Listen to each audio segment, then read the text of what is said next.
43% of Americans say they're too tired to function. So odds are, you're pretty exhausted.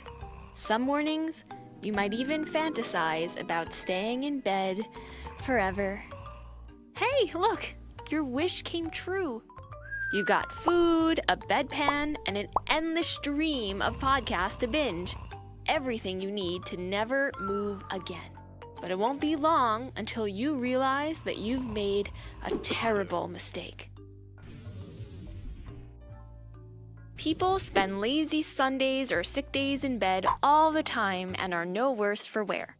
But if you don't start moving again after about 24 hours, one of the first things to change is your lungs.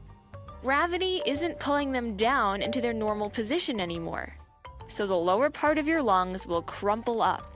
You probably won't feel any different, but watch out, because it's harder for mucus to pass through those collapsed passages, so it can get trapped, which can infect your lungs and ultimately lead to pneumonia. That's why doctors tell people on bed rest to sit up and cough from time to time. But you're way too engrossed in those podcasts to remember to cough.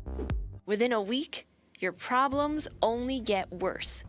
You see, normally your muscles and bones help support your weight under gravity. But now that you're lying down, they're out of a job. And as the saying goes, if you don't use them, you lose them. For every week in bed, you lose about 1% of your bone density, making your bones more brittle and easy to fracture.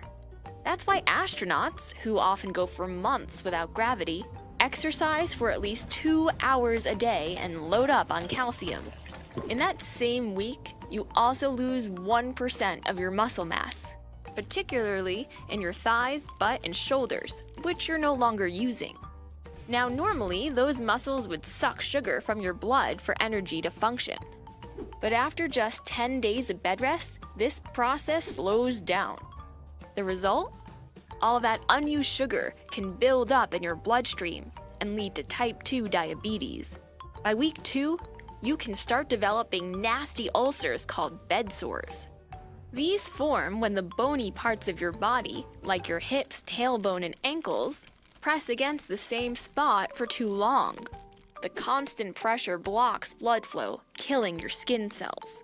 And if you're not careful, they can even rip through layers of skin and tissue and faster than ever. After just 2 weeks, you've lost a whopping 10% of your muscle mass. And that causes a new problem, because the less muscle you have, the less oxygen and therefore blood flow they need.